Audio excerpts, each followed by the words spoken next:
Ya, puji Tuhan. Selamat pagi untuk kita semuanya. Salam sehat Bapak Ibu Saudaraku yang dikasihi Tuhan Yesus. Terima kasih atas kebersamaan kita kembali di pagi hari ini.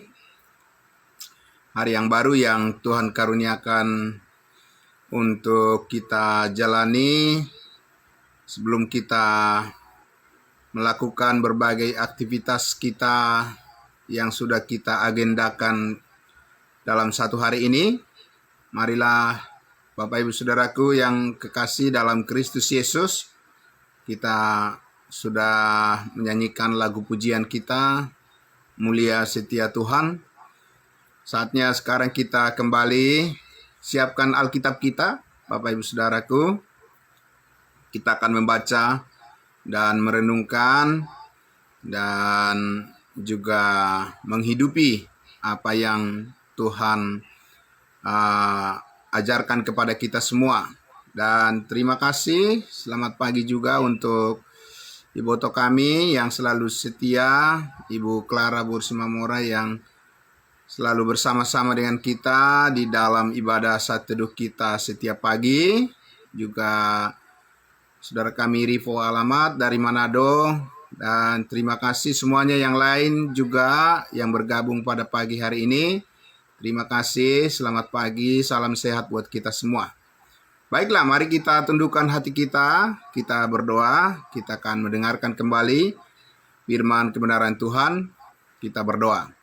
Bapa dalam surga, terima kasih, kami sangat bersyukur ya Tuhan, atas penyertaan kasih Tuhan yang terus mendidik kami, mengajar kami, dan memberikan kami hati yang rindu, yang terbuka terus untuk diperlengkapi, dibenahi, dan juga diperbaiki oleh Tuhan.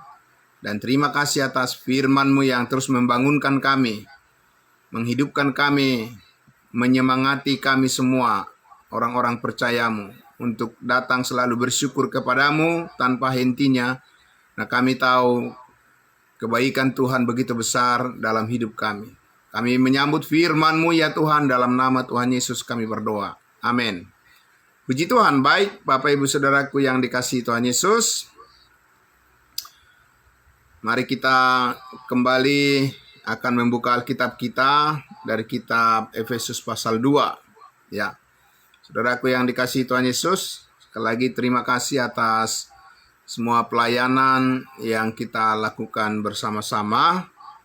Dan terima kasih atas partisipasi dari setiap orang-orang percaya yang selalu rindu bersama-sama dengan kita semua, terhubung berkomunikasi di dalam kehendak Tuhan yang nyata dalam kehidupan kita, dalam persekutuan kita.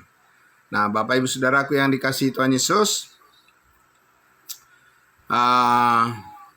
jangan lupa mendoakan juga apa yang sudah kita sampaikan dalam pengumuman di grup media sosial kita. Saudara-saudara kita yang membutuhkan dukungan doa, ya apapun yang sedang dialami saat ini, biarlah tetap dukungan doa, perhatian dari semua kita orang percaya, kita tunjukkan bahwa kita selalu bersimpati dan turut merasakan apalagi masa-masa sulit yang dialami oleh saudara-saudara kita ya.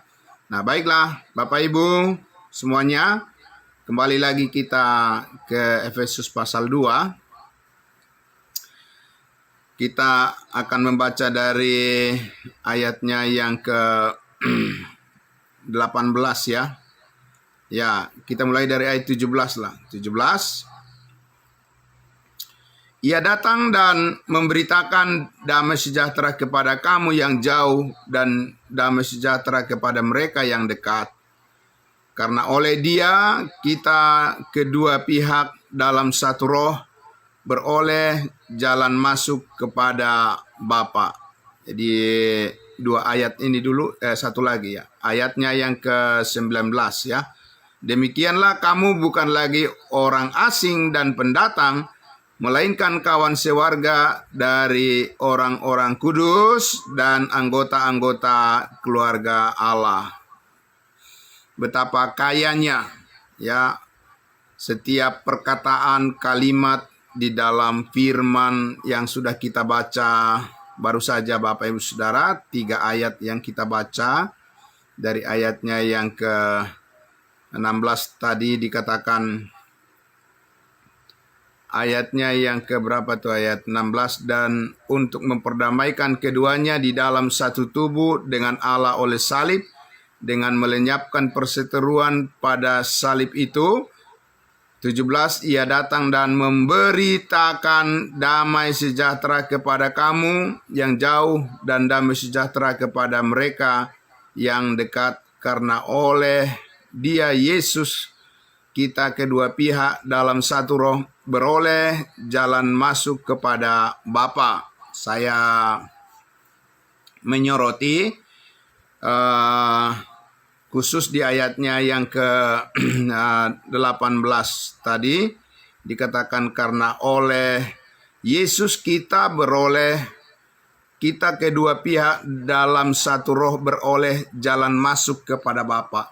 Kita sudah beberapa kali mendengar pengertian dari jalan masuk di sini. Ini adalah akses.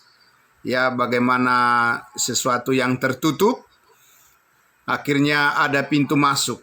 Nah, kalau kita perhatikan secara konteks keseluruhan di dalam Efesus pasal 2 ini, Bapak Ibu Saudaraku, itu Rasul Paulus menjelaskan bagaimana nasib kita dulu berbeda dengan nasib orang Israel. Ya, kita adalah bangsa-bangsa lain di luar daripada perjanjian Tuhan. Di luar perjanjian Tuhan berarti tidak ada pengharapan. Ya, itu sudah dijelaskan di ayatnya yang ke-11, ayatnya yang ke-12, yang biasa saya singkatkan dengan 5T, ya 5 tanpa. Yaitu dikatakan di ayatnya yang ke-12 itu tanpa Kristus, tanpa perjanjian, tanpa kewargaan Israel, berarti maksudnya di luar bangsa Israel, bangsa lain, tanpa mendapat bagian dalam ketentuan perjanjian, janji Allah kepada Abraham, tanpa pengharapan, dan tanpa Allah di dalam dunia. 5T, 5 tanpa. Dan itu semua menggambarkan apa yang dikatakan di ayatnya yang ke-1 pasal 2, kamu dahulu sudah mati, ya, kamu dahulu sudah mati karena pelanggaran dan dosa-dosamu. Ya. Jadi kalau di bagian-bagian berikutnya itu dikatakan tadi apa? Jauh. Sejauh apa? Sejauh kematian, Bapak Ibu Saudara. Namanya juga orang mati. Kalau orang mati nggak punya perasaan, udah nggak tahu apa-apa di dalam kehidupan di dunia ini, tidak bisa lagi berbicara, tidak bisa lagi berkomunikasi, dan semuanya sudah serba terputus. Jadi Rasul Paulus, Bapak Ibu Saudara, menggambarkan di Efesus pasal 2 ini, itulah keadaan kita yang dulu. Kita siapa? Kita di sini sudah jelas Paulus katakan berbeda dengan posisi daripada bangsa Israel. Bangsa lain itu berbeda dengan posisi bangsa Israel kalau di dalam secara historis, ya, dalam kesejarahan umat manusia. Tuhan sudah membuat satu bangsa pilihan, menetapkan bangsa Israel sebagai bangsa pilihannya. Dan Tuhan sudah berkomunikasi kepada mereka ratusan tahun, bahkan ribuan tahun Tuhan berbicara kepada bangsa Israel melalui nabi-nabinya yang kudus, ya, secara khusus lebih banyak melalui Musa, ya. kepada bangsa Israel. Dan dengan adanya hukum Taurat yang disebutkan di ayatnya yang ke-15 itu, dengan adanya hukum Taurat itu menjadi pembeda ya antara bangsa Israel dan bangsa lain, pembeda di dalam janji Tuhan. Bangsa Israel mempunyai tanah suci, bangsa lain tidak. Tidak ada bangsa lain punya tanah suci, Bapak Ibu Saudara. Ya, kalau ada pun dibuat oleh manusia, ya itu bukan Tuhan yang menetapkan itu. Tidak masuk dalam perhitungan dan rencana Tuhan. Kalau bangsa Israel, tentu saja mereka mempunyai tanah suci, ya, Yerusalem, kota suci, menjadi milik mereka untuk selama-lamanya. Karena itu adalah perjanjian Tuhan, janji Tuhan bagi dirinya, terhadap dirinya, bagi bangsa Israel, bagi masa depan bangsa Israel. Nah, Bapak Ibu Saudaraku yang dikasihi Tuhan Yesus, sementara bangsa lain itu, ya, kita adalah bagian dari bangsa lain, ya. Jadi karena kita bukan salah satu dari suku bangsa Israel, baik secara jasmani maupun rohani, kita adalah, itu yang mau dijelaskan Rasul Paulus di sini, kita adalah tubuh Kristus, kita adalah gereja tubuh Kristus, ya, yang mendapat warisan berkat-berkat surgawi. Pasal 1 ayat 3 itu sudah dikatakan, terpujilah Allah dan Bapa Tuhan kita Yesus Kristus, yang di dalam Kristus kita telah mengaruniakan kepada kita segala berkat rohani di dalam sorga. Amin. Nah, Bapak Ibu Saudaraku yang dikasihi Tuhan Yesus, jadi kalau kita sedikit melihat bagaimana cara Allah membuat janji-janji kerajaannya kepada bangsa Israel supaya mereka bisa menikmati, merasakan apa yang Tuhan janjikan berkat bagi masa depan kehidupan mereka, maka Tuhan memberikan tanah perjanjian, tanah pusaka bagi mereka, kerajaan sorga di bumi. Dan cara Tuhan membuat mereka menikmati adalah mereka mempunyai warisan di bumi, warisan tanah dan segala mujizat dan segala hal yang berkaitan dengan urusan kesempurnaan di dalam dunia ini. Nah, itu yang Tuhan berikan kepada bangsa Israel, dan karena itu kepada mereka, kepada bangsa Israel itu dikaruniakan oleh Tuhan kuasa-kuasa yang supernatural, yang bersifat kuasa mujizat secara fisik, ya, yang tampak di depan pandangan atau mata manusia. Nah, Bapak Ibu Saudaraku, hal yang sangat berbeda yang Tuhan lakukan kepada kita sebagai bangsa-bangsa lain yang dahulu kita tidak mempunyai pengharapan, jauh dari keselamatan, jauh dari berkat Tuhan, jauh dari sukacita, jauh dari damai sejahtera. Dikatakan oleh salib itu. Jadi oleh salib Kristus, di sanalah dikatakan dilenyapkan perseteruan. Perseteruan, permusuhan, baik permusuhan karena dosa, ya Bapak Ibu Saudara, karena upah dosa adalah maut. Di sanalah Yesus merubuhkan tembok pemisah, ya, juga sekaligus dengan, karena hukum Taurat itu juga merupakan satu hukum yang memisahkan, menguduskan bangsa Israel sebagai milik Tuhan dengan segala upacara-upacara, ritual-ritual sakramen yang berkaitan dengan penyucian secara jasmani, ya Bapak Ibu Saudaraku, semuanya itu telah dirubuhkan, digenapi, ya, diselesaikan tuntutannya, karena hukum Taurat itu punya konsekuensi. Hukum itu pasti punya konsekuensi, Bapak Ibu Saudara, dan konsekuensi bagi para pelanggarnya adalah hukuman. Nah, oleh karena itu Yesus menyelesaikan semua hukuman di atas kayu salib. Yesus berkata sudah selesai, segala dosa manusia diampuni, bukan sebagian.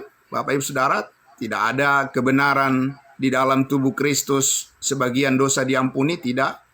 Dan Tuhan Yesus tidak oleh darahnya tidak mengampuni dosa kita sebagai tubuh Kristus secara dicicil, transaksional, secara bertahap, kredit, tidak, tapi lunas dibayar, amin. Dan ini yang belum banyak diketahui oleh orang-orang di dunia ini, ya Bapak Ibu Saudara, di bumi ini, orang beragama hanya mereka tahu bahwa mereka masih orang berdosa, masih banyak dosa-dosa mereka yang belum diampuni Tuhan, belum dihapuskan, maka mereka berusaha untuk membuat cara pengorbanan atau segala macam doa, melalui air mata, dan melalui amal perbuatan dan segala macam itu dengan mengharap bahwa dosa-dosa mereka dikurangi,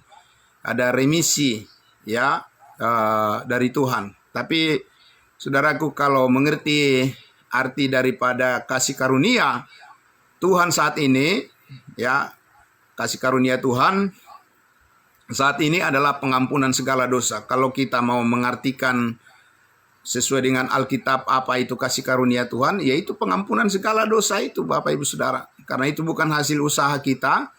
Kita peroleh penebusan segala dosa kita peroleh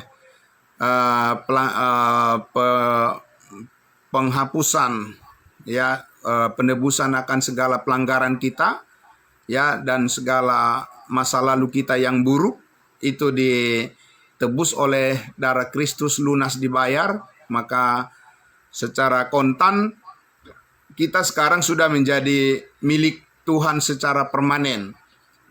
Amin, Bapak Ibu Saudara. Maka Rasul Paulus tadi katakan kita sekarang punya akses, bukan hanya akses jalan masuk, bukan akses jalan yang berliku-liku dan yang berbatu-batu. Seperti yang Yesus katakan kepada bangsa Israel, kepada murid-muridnya dulu, ya.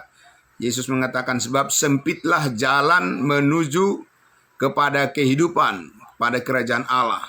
Ya, sempit kata Yesus. Ya Bapak Ibu Saudara, karena apa? Karena mereka orang Israel ya hidup di bawah hukum Taurat. Mereka kalau tidak mempercayai Yesus sebagai Mesias, maka mereka akan mengalami kesulitan yang sangat besar untuk bisa bertemu atau bisa masuk ke dalam kerajaan sorga, kerajaan Allah. Tapi saudaraku, sesudah Yesus ya menghancurkan segala penghalang, segala pembatas, segala tembok-tembok pemisah, ya, terutama upah dosa adalah maut, semuanya telah dirubuhkan oleh Tuhan Yesus di atas kayu salib oleh korban darah dan tubuhnya. Maka sekarang kita mempunyai jalan masuk yang sangat leluasa, ya Bapak Ibu Saudara.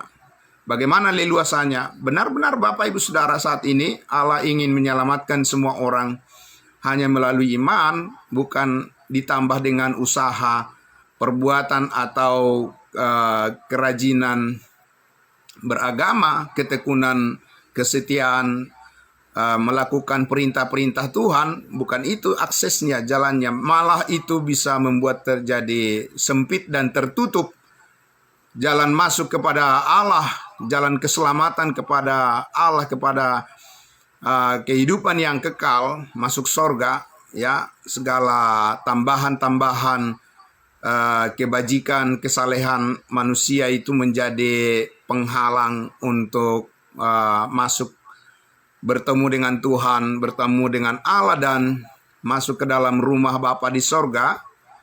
Karena hanya Yesus Kristuslah yang telah menyelesaikan semuanya itu, dan kita menerimanya dengan cuma-cuma. Amin. Bapak Ibu Saudaraku, harga keselamatan itu tidak murah, Bapak Ibu Saudara. Tidak gampang, bukan gampangan. Ya, keselamatan itu adalah dibayar dengan nyawa, dan bukan nyawa manusia, bukan nyawa hewan, ya, domba, ya, kambing, sapi, dan sebagainya. Tidak, tapi itu adalah nyawa anak domba Allah, nyawa Yesus Kristus, juru selamat kita yang tidak berdosa, tidak bernoda, dan tiada salah, tapi yang suci, kudus, maha kudus, itulah yang menjadi taruhannya. Itulah yang menjadi pengganti, ya, substitusi daripada kita yang tadinya harus menerima hukuman kekal, harus dilemparkan ke dalam lautan api neraka. Tetapi karena kasih karunia Allah melalui pengorbanan Yesus Kristus di atas kayu salib, ya, sekarang semua orang tanpa perbedaan, tidak ada Israel, tidak ada bangsa lain, tidak ada kulit hitam, putih, tidak ada tingkat sosial, ya, tidak ada pejabat, tidak ada rakyat jelata, laki-laki, perempuan, anak-anak, dewasa, semuanya. Siapa saja. Saat ini terbuka akses untuk memperoleh keselamatan hidup yang kekal, dan setiap orang yang percaya itu dimeteraikan dengan Roh Kudus sebagai jaminan untuk memperoleh seluruh janji Allah, dan setiap orang yang percaya itu dibaptiskan ke dalam tubuh Kristus. Amin. Dan itu bukan pekerjaan manusia, Bapak Ibu Saudara. Itu bukan denominasi gereja, tidak. Dan tidak ada tembok-tembok organisasi yang ikut berperan serta di situ. Tetapi itu murni daripada pekerjaan Roh Kudus.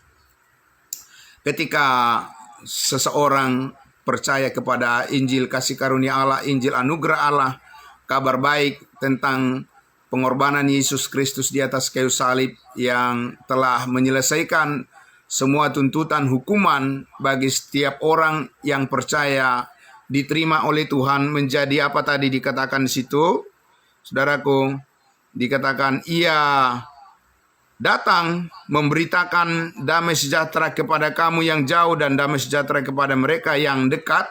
Memberitakan apa berita damai sejahtera, Bapak Ibu Saudaraku? Ya, semua orang di dunia ini menawarkan damai, ya, terhadap bangsa-bangsa yang melakukan peperangan, ya, yang membuat kekacauan, yang selalu ingin ribut satu dengan yang lain, yang ingin menguasai milik orang lain, dan yang ingin mempertontonkan kehebatan teknologi, kepintaran mereka, dan segala sesuatu yang membuat mereka menjadi terlihat sebagai manusia, kelompok orang yang superior, tapi tidak ada hubungannya dengan rencana Tuhan, tidak ada hubungannya dengan salib Kristus, tidak ada hubungannya dengan keselamatan, tidak ada hubungannya dengan gereja tubuh Kristus, tidak ada hubungannya dengan akses untuk menerima salib Kristus. Saudaraku yang dikasihi Tuhan Yesus, bagi kita sebagai orang-orang kudusnya Tuhan saat ini, bahwa kita hanya percaya bahwa damai sejahtera Tuhan itu bisa dialami oleh setiap orang atau siapa saja adalah karena pemberitaan tentang salib Kristus, berita Injil kasih anugerah Allah, pengorbanan Yesus Kristus di atas kayu salib yang telah menyelesaikan segala dosa, permusuhan, pertengkaran, iri hati, dengki, dan segala macam itu hanya karena kalau manusia mau merendahkan hatinya dan masuk ke dalam rancangan rencana Tuhan, yaitu bersatu di dalam kesatuan tubuh Kristus, satu iman, satu Tuhan, satu roh, satu pengharapan, satu baptisan, dan di dalam tubuh Kristus itu yang disebut sebagai gereja, eklesia tubuh Kristus. Dengan itulah dikatakan saat ini Allah bekerja untuk mendatangkan damai sejahtera. Amin. Nah, karena itu Bapak Ibu Saudaraku, di dalam akses jalan masuk di mana kita sudah berada di dalam, ya, kita adalah ordal, orang dalam Kristus, Bapak Ibu Saudara. Di sini Rasul Paulus memberikan gambaran bahwa kita mempunyai potensi yang sangat besar dengan kuasa kasih karunia Yesus Kristus yang telah mengalahkan kuasa maut, kuasa dosa, kuasa setan, kuasa iblis, dan segala sesuatu yang menghalangi kita untuk terhubung satu dengan yang lain. Itu sudah disingkirkan oleh Tuhan Yesus di atas kayu salib, dan terutama pada penguburan dan kebangkitannya, kenaikannya ke surga. Maka saudara-saudaraku, damai sejahtera Tuhan itu terpelihara di dalam persekutuan kita. Amin. Dan karena itulah kita belajar untuk memahaminya. Ya, kita bukan mengadakan damai sejahtera Bapak Ibu Saudara, sudah ada. Kita sudah memilikinya. Kita bukan mencari keselamatan, kita sudah diselamatkan. Amin. Kita bukan mencari Roh Kudus. Roh Kudus sudah ada tinggal di dalam diri kita, bukan menanti-nantikan pencurahan Roh Kudus lagi kita Bapak Ibu Saudara. Roh Kudus sudah tinggal permanen di dalam diri kita, di dalam tubuh Kristus, di dalam persekutuan kita yang kudus. Maka kita disebut orang-orang kudus karena didiami oleh Roh Kudus, persekutuan yang kudus. Ya, saudaraku. Tinggal bagaimana sekarang kita belajar memahami apa yang sudah kita terima dari Tuhan itu. Amin. Bukan mencari-cari Bapak Ibu Saudara, mencari-cari berkat-berkat. Apalagi yang mau dicari Bapak Ibu Saudara. Yesus sudah mati di atas kayu salib. Nyawanya sudah diserahkan, darahnya sudah ditumpahkan Bapak Ibu Saudara. Dia sudah dikuburkan, dia sudah bangkit, bahkan sudah naik ke sorga, dipermuliakan. Dia duduk di sebelah kanan Allah Bapa dan saat ini menjadi kepala gereja. Dan kita adalah anggota-anggota tubuhnya yang terhubung di dalam satu tubuh oleh Roh. Membuka jalan masuk, kita semua ada di dalam. Dan sekarang saudara dan saya bisa menikmati, merasakan damai sejahtera Tuhan itu. Bisa berkarya untuk melayani Tuhan dengan seluas-luasnya. Kita adalah orang-orang yang sudah dimerdekakan dari dosa. Amin. Saudaraku, oleh karena itulah maka ya kita lihat di situ digambarkan Allah Tritunggal, Allah Bapa, Allah Anak dan Allah Roh Kudus ya berperan selalu harmonis di dalam ketritunggalan ya Bapak Ibu Saudara. Tidak pernah bertentangan Allah Bapa dengan Anak dan Roh Kudus dengan Anak, Allah Bapa ya. Saudaraku, selalu di dalam satu kesatuan keilahian, selalu harmonis di dalam merencanakan ya segala sesuatu untuk kebaikan umat manusia dan bagaimana mengelola umatnya. Kita sebagai tubuh Kristus ya, kita lihat bahwa persekutuan itu adalah persekutuan keilahian yang harmonis dan yang sempurna. Dan di dalam persekutuan kita dengan Allah itulah persekutuan kita dengan Allah Bapa, Putra dan Roh Kudus itu. Kita juga saudaraku tentunya ya mempunyai potensi untuk menerima ya kuasa daripada Tuhan untuk bisa kita selalu terhubung dengan segala damai sejahtera kebaikan Tuhan untuk kita bisa salurkan di dalam persekutuan kita yang kudus. Kita saling membangun sebagai anggota keluarga Allah. Dikatakan tadi di ayatnya yang ke 19 itu, demikianlah kamu bukan lagi orang asing dan pendatang, melainkan kawan sewarga dari orang-orang kudus dan anggota-anggota keluarga Allah. Amin.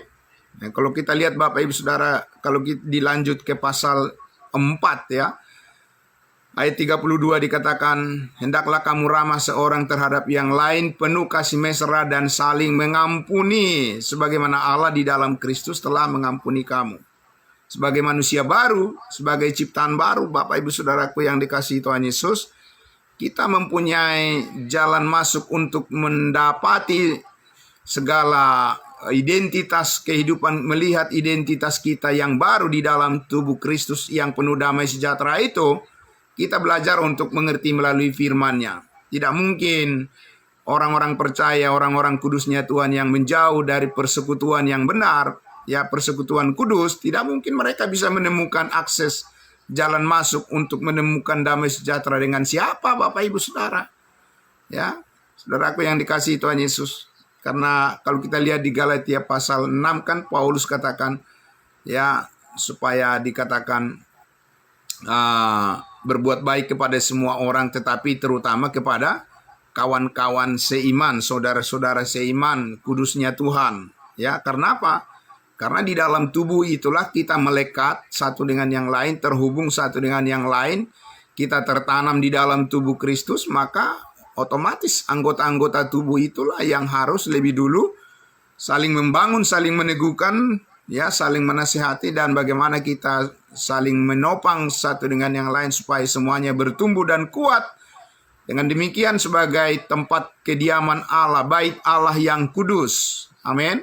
Kemarin kita sudah dengarkan bahwa sebagai gereja bait Allah bukan gedung gereja, bukan batu-batu itu tempat Allah berdiam, tapi di dalam diri manusianya, di dalam diri kita sebagai orang-orang kudusnya Tuhan. Allah berkarya, Allah bekerja, Allah menopang, Allah menegur, menasihati, mengoreksi, ya, melatih, membina, mendidik, dan mengarahkan, memimpin kehidupan kita supaya selalu selaras sebagaimana kita harus terus bergerak menuju kepada tujuan kita di dalam tubuh Kristus, supaya kita berkarya memberitakan Injil damai sejahtera, membawa jiwa-jiwa, ya, mendengarkan dan menerima keselamatan hidup yang kekal. Semakin bertambah-tambah orang yang ditambahkan masuk ke dalam tubuh Kristus, yang mengalami damai sejahtera dan tidak menjadi asing lagi, yang tidak menjadi seperti orang yang tidak dikenal. Nah, Bapak Ibu Saudaraku, ya, di dalam tubuh Kristus masakan saudaraku, seperti tubuh kita, antara tangan dengan kaki seperti tidak kenal satu dengan yang lain, seperti tidak ada hubungan. Ya, jari tangan dengan jari kaki, telinga, mata, seperti tidak ada rasa, tidak ada satu kesadaran di dalam kesatuan tubuh. Nah, Bapak Ibu Saudara, tidak mungkin. Karena apa? Karena saraf-saraf di dalam tubuh kita itu, kalau kita sehat, ya, kecuali Bapak Ibu Saudaraku ada bagian-bagian yang sakit, yang sakitnya juga parah gitu, ya, itu memang akan ada hal yang menyulitkan untuk terhubung di dalam keseimbangan kehidupan kita di dalam tubuh kita. Sama seperti itu juga di dalam tubuh Kristus, Bapak Ibu Saudara. Kalau sudah terjadi keegoisan, ya, sifat mementingkan diri sendiri, ya, Bapak Ibu Saudara, ya, ada arogan, ada sifat ingin menguasai, ingin didahulukan, ingin dipuji, dihormati, dan sebagainya. Nah, itu Bapak Ibu Saudaraku yang membuat ada sumbatan-sumbatan komunikasi di dalam tubuh itu. Akhirnya peredaran darah bisa terhenti, dan itu secara fisik manusia kita lihat terjadi adanya penyakit stroke dan mengakibatkan kelumpuhan. Nah, saudara-saudaraku yang dikasihi Tuhan Yesus, dengan kita terus belajar firman Tuhan, firman kebenaran yang benar-benar dibagi dengan tepat, yang dibutuhkan nutrisi daripada tubuh itu, dan kita membawa diri kita, ya, Bapak Ibu Saudara, kita yang membawa diri kita karena kita punya kesadaran. Amin. Tidak perlu dipaksa, siapapun tidak perlu dipaksa, Bapak Ibu Saudaraku. Jangan, ya, kita tidak boleh memaksa siapapun untuk masuk ke dalam kasih karunia Tuhan. Semua ini harus kita sendiri yang, kalau bisa dikatakan, kalau memaksa diri sendiri, ya silahkan. Saya juga kadang memaksa diri saya untuk bertanggung jawab dengan tugas saya sebagai gembala, sebagai penginjil, sebagai pemberita firman. Saya harus menaklukkan diri saya, harus membuang kemalasan saya, karena itu tidak sehat di dalam tubuh Kristus. Ya, karena itu saudaraku yang dikasihi Tuhan Yesus, kita tadi sudah membaca bahwa damai sejahtera Tuhan, ya, tidak ada orang yang tahu bahwa saudara mempunyai damai sejahtera kalau saudara tidak terhubung, tidak menunjukkan bagaimana saudara di dalam kepedulian, persekutuan, dan pelayanan, dan bagaimana kita memikirkan kepentingan orang lain. Siapa yang tahu bahwa Bapak Ibu Saudara mempunyai damai sejahtera, ya, kalau tidak ada yang merasakannya orang lain? Nah, itulah pentingnya persekutuan itu. Amin. Persekutuan kudus itu, ya, itulah pentingnya pelayanan kita bersama-sama. Ya, walaupun saudara mempunyai pengetahuan Alkitab setinggi bintang di langit, kalau itu bukan menjadi bagian dari kebersamaan di dalam tubuh Kristus, itu sia-sia. Itu omong kosong namanya. Kenapa? Karena tubuh Kristus itu ya semakin kuat, otot-otot bagian tangan, kaki, yang manapun yang dikuatkan haruslah selalu dalam tujuan untuk bisa menopang satu dengan yang lain. Amin. Nah, Bapak Ibu Saudaraku, itu menjadi akses jalan masuk, menjadi sistem yang tidak bisa dihentikan untuk berproses semuanya. Saudara-saudara dan saya di dalam persekutuan yang kudus, kita harus memastikan mengatur diri kita, Bapak Ibu Saudaraku, bagaimana menggunakan waktu yang saya kira memang ya sangat, kalau bisa dibilang, waktu bagi diri sendiri kita jauh lebih banyak daripada waktu untuk Tuhan. Hanya sedikit saja, sangat tipis waktu yang kita berikan untuk bersekutu dengan Tuhan dibandingkan dengan untuk kepentingan diri kita sendiri dan kepentingan keluarga kita dan kepentingan pekerjaan kita, kepentingan sosial kita. Hanya terlalu tipis, ya sangat sedikit waktu yang kita gunakan. Tapi masih bersyukur Bapak Ibu Saudaraku jika itu masih ada, daripada orang-orang yang sama sekali tidak peduli, tidak ada kemauan untuk membagi waktunya, sekalipun ada kesempatan tapi disia-siakan. Dan saudaraku yang dikasihi Tuhan Yesus, karena itu kita sebagai anggota tubuh Kristus, saudaraku, kita harus selalu mempunyai kesadaran yang lebih dalam bahwa tanpa kita terhubung dengan kebenaran firman yang dibagi dengan tepat, firman kasih karunia Allah, maka pembekuan, bahkan pembusukan itu akan terjadi, dan itu merupakan kerugian yang sangat besar, dan Tuhan tidak merancangkan setiap orang percaya mengalami hal yang demikian. Tapi kita dirancang oleh Tuhan di dalam tubuh Kristus untuk mengalami damai sejahtera yang bertambah-tambah dan semakin dipenuhkan dan bisa menjadi saluran berkat bagi orang lain. Amin. Saudaraku, terpujilah Tuhan kita Yesus Kristus yang luar biasa, ya, menasehati kita, menguatkan kita semua dengan firman-Nya, dan terus akan kita lakukan kesetiaan ini, ya, adalah kesetiaan yang kita persembahkan hanya untuk kemuliaan nama Kristus, bukan untuk pujian bagi diri kita, bagi kelompok kita, atau bagi siapapun. Dan kita adalah hamba-hamba dolosnya Tuhan, hanya dari Dia, oleh Dia, dan untuk kemuliaan nama Tuhan Yesus.